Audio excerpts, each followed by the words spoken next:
Hello, everybody, and welcome to KTX Watches Another Movie. I'm Hoagie Brown, joined here by Hoagie Gilligan. Hoagie Gilligan, number 2. We just got back from watching Spider-Man Across the Spider-Verse.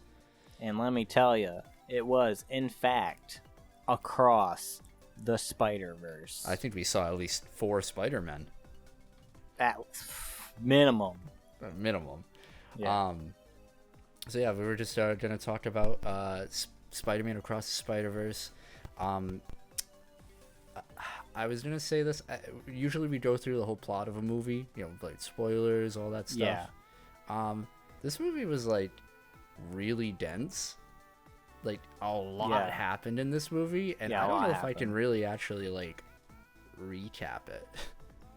We'll give the gist for sure. Yeah, okay. All right, but first, before we get into the spoilers, we're going to give our 1-sentence spoiler-free review so you can stop watching the video. Yeah. After we say. All right, Blake, obviously watch the movie first. Yeah, please watch the movie. Yeah. Blake, are you first? Oh, I'm first? All right. I thought it was real good. Wow. Okay. Very, very insightful. All right. How about you, bro? I would give this movie a 10 out of 10. Oh, yeah. Shutting my window. I can confirm the window is shut. Lock it in, boys.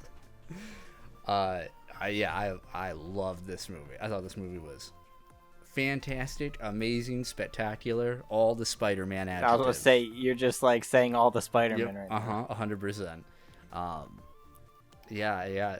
I think this movie's stunning. Stunning. Yeah, this movie's great. Go watch it. Like, don't even, just go watch it. It's just that good.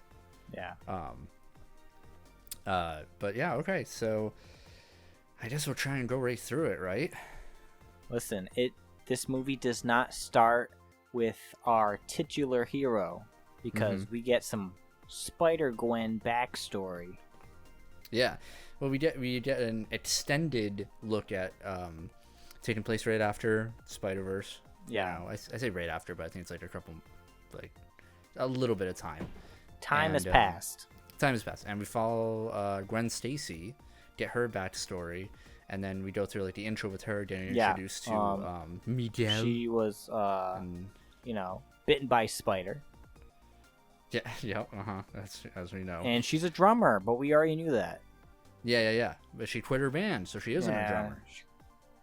And like she got dad issues, which is lit. Yeah, everyone loves a good dad issue. I want to commend like the art direction in this beginning sequence. Oh sure. Well, it was very like pastel-y.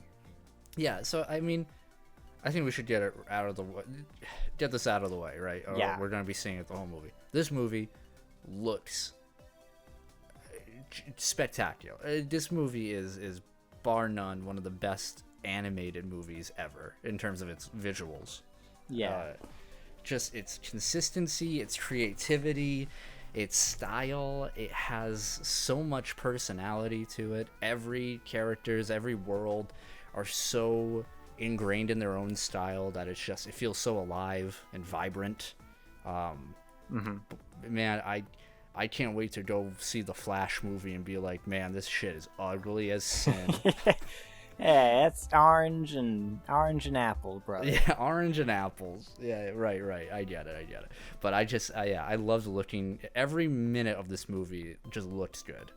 Yeah. They really didn't falter at any point in it. So, that's out of the way. This movie looks great. Surprising nobody. But yeah, we get to see Gwen, and it's a pretty extended intro before the actual title card. You know what? It reminded me of like the Bardock prequel bullshit we got in the Broly movie. Yeah. It was like 100%. Its own separate thing. Like you an don't episode. See Goku. Yeah. Well, obviously we don't see Goku, but I don't. The spider Goku. Spooku. Spoku. Oh, I don't Whatever. like that. I don't know. Yeah, I don't like that. It sounds like a slur. Yeah. But yeah, so we get to see a really, really cool. I don't know how they did it, but they did it. They made the Vulture look cool. Yeah, he looked like paper mache or something. Yeah, like bullshit. this. Basically, he was like Da Vinci blueprint, like that style, like Victorian-esque, like paper. Yeah. It was really cool. Like all of his visuals around him, you would see like the equation, like the math equations of like his gear and stuff. Like it was just really cool, how it popped in that world. And so anyway, Gwen Stacy gets introduced to like a hyper elite group of interdimensional spider people trying to save the multiverse. But then she gets revealed to her dad, who's a cop, and the dad's like, I'm gonna arrest you, bitch. But he's nicer about it. And then she has to run away to join the spider group. And then we join Miles Morales. He's trying to figure out his future. Yeah. And then we also get introduced to the villain, or the primary antagonist, who's pretty funny, Spot. Yeah. I never heard of him. I'm sure he's like in the canon of like Spider-Man lore, but I never heard of him. Yeah. Did you? No. I thought it was just like, like the Blob and just random Spot, like the Tommy, generic ass dudes. Sure. But this guy got some like black hole powers or some. Yeah, he can make stuff. Like he can basically make like holes, like almost like Looney Tunes-esque kind of holes. Yeah, that's the vibe I was getting. Yeah. Apparently he was like screwed over by Miles in the last movie. I remember the bagel being thrown at him. I do. An innocent bystander. I think it's really funny that turns out to be the villain of this movie, is the guy who got a bagel thrown at him. It's so stupid. I love it. So they get into a fight. We said the movie looks great, but also like the choreography of all the action is really dynamic, and it's really fun. Everything is so fun to look at, and it's interesting to think of like, okay, Spider-Man shoots webs and he's acrobatic, right? He's got other tricks too, but the way they just use that in every single fight and it never gets old is just credit to him, man. Credit to him. They defeat Spot for the moment. He kicks his own butt, and that was cute. He kicks himself into like basically like a conduit into the multiverse, I guess. And this whole sets a whole problem where like Gwen gets sent to stop him. She ends up failing, and essentially Miles follows her to stop Spot from ruining the multiverse, right? There you go. There's the cards. So I just want to say that before that, in the middle of that sentence, we saw the Lego Spider-Man universe. Yes. Yep. Featuring J.K. Simmons. I mean, he was like in 3 spots during this movie. Yeah, his voice shows up, at least like 3 or 4 times throughout the movie. I gotta say, Lego Spider-Man got a lot of more screen time than I thought. Yeah. So anyway, so they go into the like Indian Spider-Verse. Spider-Man India. Cool. Which is that's his name. Mumhattan or something. I don't want to butcher that, but awesome. Another really cool universe. Yeah, that was really this cool. movie, man, I wish this is what I was hoping for when we saw Multiverse of Madness, right? Like the universe hopping stuff with different styles. So at least we were able to get something like that eventually. I mean, it's definitely easier to do that stuff in animation without it looking like stupid. See, part of me was like, that's what the first thought was, but then I was like, oh, you have a Marvel Disney budget. Yeah. So I don't know. Other movies have done it. Like they could do it too. True. I'm not saying they have to be just like that, but yeah. Mm-hmm. Don't show me Earth, but things are a little cleaner. Yeah. Right. Fair enough. But anyway. So they have a cool action sequence there, and then that's when we learn a little bit about canon events, or at least that they exist. Yeah, it was giving me TVA vibes. Oh yeah, kind of, huh? Yeah, very much like so. The whole from Loki and the MCU, and how things like anomalies, or I forget the words they use, like to describe, like kind of like how like in the beginning Loki got brought to the TVA, and the same thing kind of happens here, except they don't like kill him. They eventually send them back to their own universe. Right. Yeah,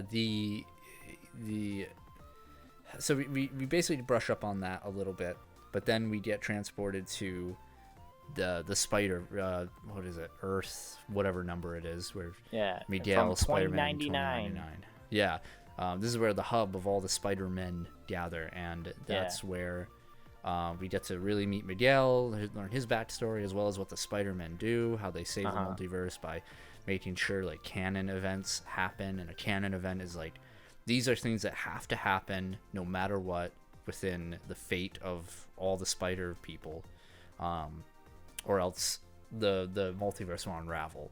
So like Uncle Ben dying, or Miles' uncle dying, like stuff like that, like good stuff and bad stuff that happens. And basically Miles gets told, okay, your dad's going to die and you cannot stop it, or else you will destroy the universe. Exactly. So so obviously Miles is like, nah, I ain't feeling that. It starts a whole chase with, so I thought this part, if I may interrupt, if I may interrupt, this whole there was a chase with Miles and a million Spider-Men, and I thought it was a really fantastic part of the movie. I wholeheartedly agree. One of the best parts of the movie, I would argue. It's so fun. The stakes are high, right? There's tension in it. You're wondering how he's going to get out of it. It's just, there's so much like little payoff in this movie. Like, I don't mean that as such little. What I mean is like, they show you like a little thing, like, oh, look at this Spider-Man, and then immediately in this action sequence they pay it off by showing them interact in the chase somehow. Like the Spider-Man who's on a horse, whatever Spider-Man that was, like all that stuff. The buggy, like the Spider-Cat, Spider-Cat, dude. Yeah, the Scooby-Doo buggy. I don't remember his name. It's from Hanna-Barbera. It's God, I forgot what it was called too.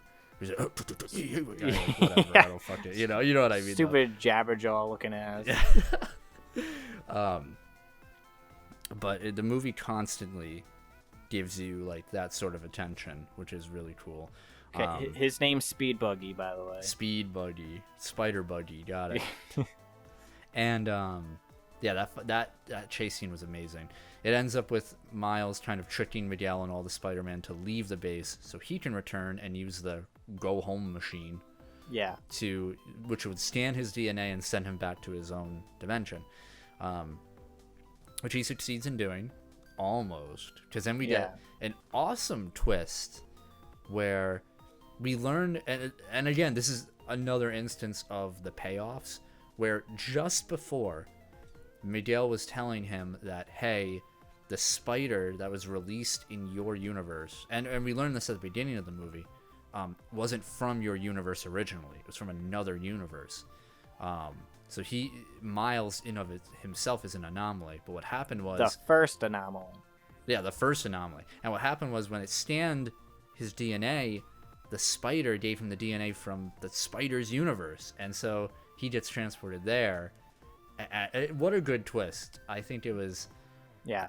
Some of the best twists are when you realize it at the same time the character does, or at least like maybe a minute beforehand, right? Like as they're realizing it. Yeah. And then you're like, wait a second. I think those are such cool moments. And they really killed it in that one. And in this universe, Miles' dad is dead. his uncle's still alive, but instead of being the Prowler, I was about to say the Punisher. Instead of being the Prowler, Miles Morales from that universe is the Prowler, which is setting him up to be the villain, like an antagonist for the next movie. And their dad is dead. Yeah, and their dad is dead. And at the same time, Gwen is banished to her universe, where she has to confront her dad, and she ends up getting her own sort of dimensional transporter from an amazing character, Hobie Brown. It's Hobie, actually. Hobie, excuse me, that's what I mean. I don't know why I keep saying Hobie. I keep saying number 2. That's a joke. But Hobie Brown, and he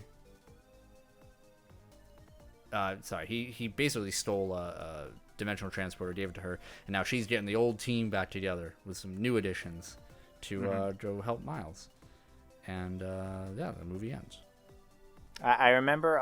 So we briefly see Spider Noir, and I remember some interview or something where Nicolas Cage was sad that he wasn't asked to come back for the movie. Yeah. But maybe that's before you found. I mean, I assume he'll be in the third movie because it did end on a to be continued. Yeah, absolutely. So it's cool. We didn't see the original gang at all in this movie, beside one little glimpse of Penny. Yeah. Who wasn't in the chase, which I found kind of disappointing. Maybe she was like, nah, cuh. Yeah, it was just kind of weird. But anyway, I can't wait to see them in the next movie for sure.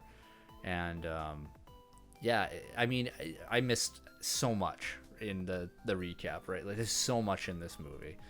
It's a long movie too, or it feels very long in a good way. I don't know. I can't say how much I really enjoyed watching this. I think it's great to look at. It's great to listen to. All the characters give great, all the actors give great performances. The writing is fun, but also like pretty serious too, right? Yeah. I liked how Peter from the first movie, Peter here has a daughter, and I think her name is Mayday. Parker? Yeah, it is. Which is so cute. I love that. I don't know, tell me stuff you liked. All right. So instead of doing that, because I just have questions I want to converse with you, because I'm just gonna be repeating the same stuff as you, brother, because it was a super great movie. Some things that come to mind. So the canon event that Miles stopped in Spider-Man India's world. Yeah. And then we find out the other folks had to go to it to maybe stop it. But then we see Spider-Man India in the group at the end that's gonna help Gwen, whatever, and then they sling off. Yep. I wish we got some sort of did they fix it? Because they're oh, maybe we can fix it, maybe not. But then we see Spider-Man India. Right. So I assume they did. I agree. Maybe a little scene at the end. Maybe he'll say something at the beginning. Maybe he'll be like, "You saved my universe," or "You saved that." It works. It works. I agree with that. Obviously, this is the first part to a second part. Yeah. Like a two-parter. You know what I'm saying? Right. Because this was supposed to be Across the Universe Part 1, but then they just made it Across the Universe and then named the second movie Part 2 Beyond the Universe, which comes out next cool. March, by the way. Is that confirmed? Yep. I mean, they can always delay it, obviously. Sure. But as of right now, man. yeah. Dude, I can't believe they killed 200,000 Korean animators to make this. God bless. Godspeed, you motherfuckers. You made something great. One of the cameos in this movie was Donald Glover. Crazy cameo. Presumably Prowler. Yeah. I assume it was Prowler. Prowler. Well, all right. So we see Donald Glover in Homecoming. In Homecoming? Yeah, he's in Spider-Man Homecoming. And he says he has a nephew. And it's implied that his nephew is Miles Morales. I don't remember that. But, so does this, like... Is this mean... Are we confirming? Yeah, like, is this like fun? that Donald Glover? Like, I don't know. That's fun. That's my headcanon. That's the game theory, right? Yeah. Game theory. Other Other than that, we did get a reference to Thomas. Thomas. Because they mentioned the No Way Home Doctor Strange shenanigans. Yep. But we didn't see him.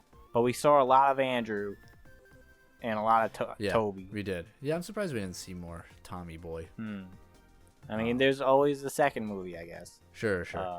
Where he's the main character. Yeah. What was your favorite Spider-Man? It's tough. My favorite Spider-Man was Gwen. Oh, bold choice. Yeah, I get it. Whatever. There's so many amazing choices. Like, I really liked Miguel. I can't, but I have to see what he does in the second movie before I confirm him. But I think Gwen just killed it. She just like every scene she's in, I think she absolutely crushed it. There was definitely like a super increased focus on Spider-Gwen, probably because like she was like, I would argue she was like one of the fan favorites from the first movie. Sure. Oh, sure. And that's probably why they did expand on her a lot. Yeah, and rightfully so. Yeah. They didn't like shoehorn it, right? They didn't just be like, well, she's popular, so let's just give her a few more lines or whatever. They really fleshed her out into a true. Like, I'd watch a whole movie just about her. You know what I mean? Definitely her increased involvement in the story felt natural and, as you said, not shoehorned, which was awesome. Yeah, and she works really well with Miles. I think she while it can be very can bring out that jovial side, I think she really helps ground Miles too in a lot of conversations, which I think is really important to their character growth. But do we know how old she is?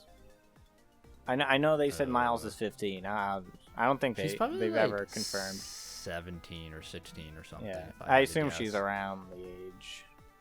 Yeah, if not the same age. I don't know, because I remember her Miles' mom was like, she looks old enough to vote. To vote, yeah. Yeah. Well, who's your favorite Spider-Man? Listen, I gotta go with my boy Jake Johnson. As Peter B. Parker. I thought you were gonna say Spider-Cat. We didn't get enough screen time, Spider-Cat. Although I did like the hairball. Spider web shot. That was amazing. Listen, he wasn't like too much in this movie, and all he did was wear a pink robe and slippers and have a kid with him. That was enough the whole time. But see, Jake Johnson plays Nick Miller in New Girl. I see. When he yells, I just hear Nick Miller, and it's so good. He was great. He kills it. Obviously, a lot of comedy with him, but God, he can bring the heart too. You know, with his daughter and with his conversation with Miles. I can't wait to see more of him. He definitely has, more to do in the next movie too. You know. Yeah. So I can't wait to see him. Yeah, he was great. I think. Hobie was great. Yeah.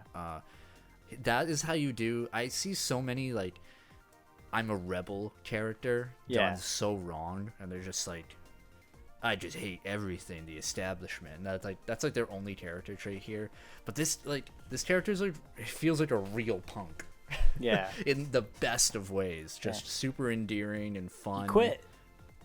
Yeah. He quit the Spider Force or whatever. Yeah, he quit. So casually too, and another shout out to Miguel, because I think they could have really messed him up and just made him a very generic control freak villain. And I make jokes sometimes, like every Marvel villain, Oh yeah. but he just felt like a real person, you know. Yeah. Like we saw like his fake daughter die. Yep, his fake daughter, and just the way he like talked to all the characters too. You know, he's like a hard ass, but he still has a bit of a heart, right? Yeah, like, he's not he happy with it. He wears the burden of protecting the multiverse on his shoulders. Yep. Yeah. Absolutely. Yeah.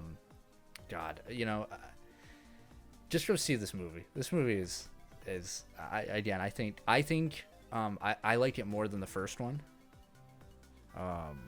Maybe that's recency bias.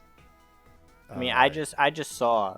I rewatched Spider-Verse the other day, and let me tell you, it's obviously fantastic. And sure, I'll have to see it again, but it's probably either on the same level or maybe a little bit better. Yeah, I can just agree with because, that. like, you know, I'm a sucker for cameos. What can I say? You know? Yeah.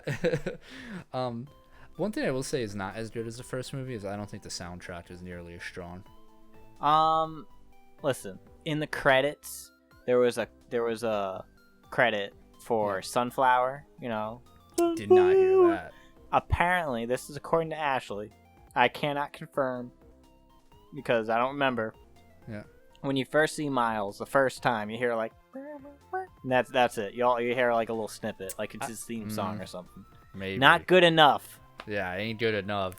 I also like. I don't know if it was our theater or something. Maybe like I think the mixing in the movie was kind of weird because like it was really quiet.